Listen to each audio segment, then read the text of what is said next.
नमस्कार दोस्तों, मैं V Chaturvedi Pathfinder Education YouTube channel पर आप सभी मित्रों का स्वागत करता हूं।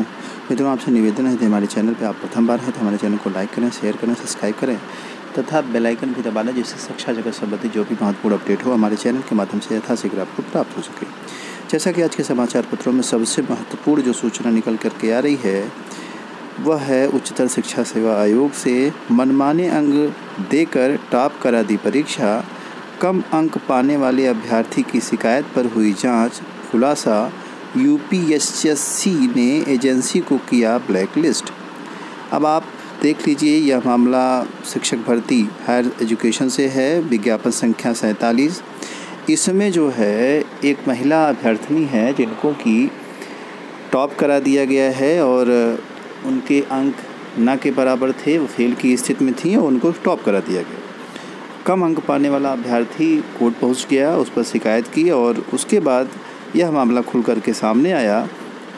अंत में जो परीक्षा कराने वाली एजेंसी है उसने अपनी गलती स्वीकार कर ली और अभ्यर्थी को भी बाहर कर दिया गया, साथ ही साथ उस एजेंसी को भी ब्लैक लिस्ट कर दिया गया।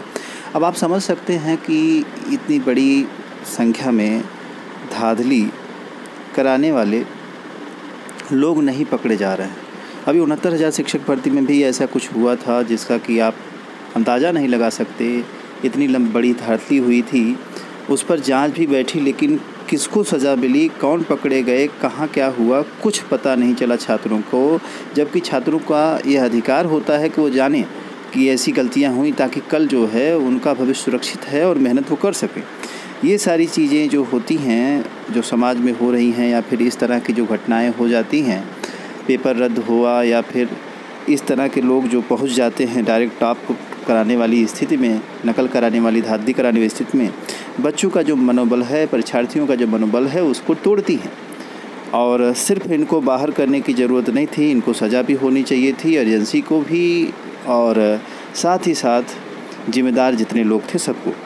उसी तरह 69,000 में भी कुछ ऐसा मामला सामने आना चाहिए था। यह भर्ती एक बड़ी भर्ती थी 69,000, इस नाते सरकार ने भी इसको रद्द करके अपनी खिल्ली ना उड़ानी चाहिए और भर्ती प्रक्रिया पूरी कर दी। उसके बावजूद भी इलाहाबाद जैसे स्थान से 50 लोग पकड़े गए जिनकी नकल और धांधली में शामिल थे। हालांकि इस पे क्या हुआ यह स्थिति स्पष्ट होनी चाहिए। छात्र संघर्ष करता रहता है, पढ़ाई से लेकर के तमाम चीज़ों को लेकर के, और सोचता है कि उसका सिलेक्शन हो जाएगा मेहनत के बल पर, लेकिन ऐसे धांधली करने वाले लोग उसकी मेहनत पर पानी फेर देते हैं। अगली जो महत्वपूर्ण अपडेट निकल के आ रही है, लखनऊ में हो रहे धरना प्रदर्शन से शिक्षक भर्ती हंगामा, सीएम नाराज़। सीएम ने पूछा आखिर क्यों हो रहा है हंगामा। जो योगी आदित्यनाथ जी हैं उत्तर प्रदेश के सीएम, उन्होंने इसका संज्ञान लिया है कि शिक्षक भर्ती को लेकर के, चाहे वो आरक्षण मुद्दा हो, चाहे नई शिक्षक भर्ती मुद्दा हो, और ये पेट का जो मुद्दा है, इन कई मामलों को लेकर के लगातार अभ्यर्थी जो है लखनऊ में धरना प्रदर्शन कर रहे हैं। 5 तारीख को भी धरना प्रदर्शन हुआ, कल भी बच्चे जड़े रहे, अभी भी बच्चे वहाँ उपस्थित हैं और धरना प्रदर्शन कर रहे हैं। कुछ नई भर्ती को लेकर के कुछ अभ्यर्थी अखिलेश मुख्यमंत्री, जो कि पूर्व मुख्यमंत्री रह चुके हैं प्रदेश के, उनसे भी मुलाकात किए। उन्होंने भी आश्वासन दिया कि हम अपनी सरकार आने पे हम भर्ती का ध्यान देंगे और इसमें भी जो है संभव मदद करेंगे। साथ ही साथ जो नई शिक्षक भर्ती है इस पर कोई भी टीका टिप्पणी अभी तक नहीं हो पाई है। लगातार अभ्यर्थी सिर्फ मांग कर रहे हैं 97,000 शिक्षक भर्ती की, किंतु अभी तक इस पर स्पष्टीकरण नहीं आया है। जब तक स्पष्टीकरण नहीं आता तब तक कुछ कहा नहीं जा सकता, किंतु छात्र जो है लगातार धरना प्रदर्शन कर रहे हैं। वहीं बात करें पेट परीक्षा से संबंधित, तो जैसा कि आप सभी जानते हैं पेट की परीक्षा की डेट 20 तारीख फिक्स कर दी गई है, 20 अगस्त। अब लगभग 3,000 परीक्षा केंद्रों पर ये परीक्षा कराई जानी है। अच्छे विद्यालयों का चुनाव किया जा रहा है और लगभग सारे जो ज़िले हैं उन सभी, यानी 75 ज़िले हैं, 75 ज़िले उत्तर प्रदेश में, उन सब में परीक्षा कराए जाने की योजना है। अगली महत्वपूर्ण अपडेट निकल के आ रही है, सभी जिलों में होगी टीजीटी परीक्षा। कोरोना संक्रमण को देखते हुए चयन बोर्ड ने परीक्षा कराने का लिया निर्णय। उत्तर प्रदेश माध्यमिक शिक्षा सेवा चयन बोर्ड प्रतिष्ठित स्नातक एवं प्रवक्ता भर्ती परीक्षा 2021 प्रदेश के सभी जिलों में कराने का निर्णय ले रहा है।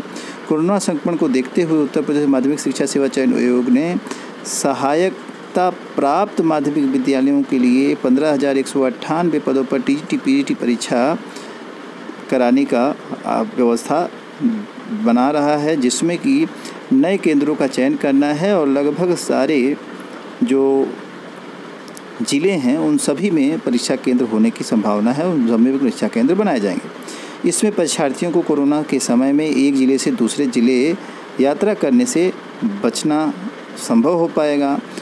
बोर्ड ने 7 एवं 8 अगस्त को टीजीटी और 17 और 18 अगस्त को प्रवक्ता यानी पीजीटी परीक्षा कराने का निर्णय लिया है। चयन बोर्ड के उप सचिव एवं परीक्षा नियंत्रक नवल किशोर जी ने 30 जून को प्रदेश के सभी मंडल मुख्यालय वाले जिलों के जिलाधिकारियों को पत्र भेज कर के जुलाई तक परीक्षा केंद्रों का प्रस्ताव मांगा। अगली महत्वपूर्ण अपडेट निकल के आ रही है लोक सेवा आयोग से। उत्तर प्रदेश लोक सेवा आयोग की तरफ से सूचना निकल के आ रही है। एलटी ग्रेड शिक्षक भर्ती परीक्षा 2018 के परिणाम जारी कर अधिकतर चयनितों की नियुक्ति भी दे दी गई है। इसमें रिक्त पदों के सापेक्ष योग्य अभ्यर्थियों को मिलना संभव नहीं हो पाया था, जिसको लेकर के लगातार अभ्यर्थी मांग कर रहे हैं कि नई शिक्षक निकाली जाए। दिया है महीनों की प्रतीक्षा आंदोलन के बाद उत्तर प्रदेश लोक सेवा आयोग ने एलटी ग्रेड शिक्षक भर्ती परीक्षा 2018 के सभी विषयों के परिणाम जारी कर अधिकतर चयनितों को नियुक्ति दे दी है। इसमें रिक्त पदों के सापेक्ष योग्य अभ्यर्थी न मिलने से 3,520 पद खाली रह गए हैं। इन पदों को भरने को लेकर के आयोग मौन है। अभ्यर्थी इन पदों पर नई भर्ती निकालने की मांग कर रहे हैं। इसके लिए उन्होंने आयोग अध्यक्ष संजय श्रीनेश जी से मिलने का समय भी मांगा है और अभ्यर्थी लगातार इस पर भर्ती की मांग कर रहे हैं। 3,520 रिक्त पदों पर भर्ती के इंतजार में अभ्यर्थी। यही सूचना लोक सेवा आयोग की ही वही भर्ती को लेकर के महीनों प्रतीक्षा आंदोलन के बाद उत्तर प्रदेश लोक सेवा आयोग ने एलटी ग्रेड शिक्षक भर्ती 2018 के सभी विषयों के परिणाम जारी करने के बाद वही नई शिक्षक भर्ती की बात इसमें भी छपी है। अब आप देख सकते हैं योग्य अभ्यर्थी न मिलने से रुकी थी व्यवस्था और अब इसमें मांग बढ़ी है। दिया है आगे, यूपी के पूर्व मुख्यमंत्री अखिलेश यादव ने अपने कार्यकाल में 2016 में मेरिट के आधार पर 9300 से अधिक पदों को एलटी ग्रेड शिक्षक भर्ती निकाली थी। सत्ता बदलने पर योगी आदित्यनाथ सरकार ने परीक्षा लिखित कराने का निर्णय लिया। सीटें बढ़ाकर 15 विषयों पर 10,768 पद निकाले गए। तो इसमें बहुत से ऐसे पद हैं जो खाली रह गए हैं। 3,500 से प्लस पद हैं जो कि खाली हैं। तो उन्हीं पदों पर शिक्षक भर्ती की मांग की गई है। अगली महत्वपूर्ण अपडेट निकल के आ रही है। प्राचार्य पद के अभ्यर्थियों का साक्षात्कार। आज से प्रतिदिन 15 का होगा साक्षात्कार। कोरोना नेगेटिव रिपोर्ट लाना अनिवार्य। 3520 रिक्त पदों पर भर्ती का इंतजार, जैसा कि इसमें भी वही समाचार पत्रों में दिया गया है। उत्तर प्रदेश उच्चतर शिक्षा आयोग में प्रचार पद के लिए अभ्यर्थियों का साक्षात्कार 7 जुलाई यानी बुधवार से शुरू हो जाएगा। आयोग ने सुबह 9 बजे से साक्षात्कार की प्रक्रिया शुरू की है। साक्षात्कार 7, 8, 9, 12, 13, 14, 15, 16, 17, 19, 20, 23, 24 जुलाई को कराया जाएगा।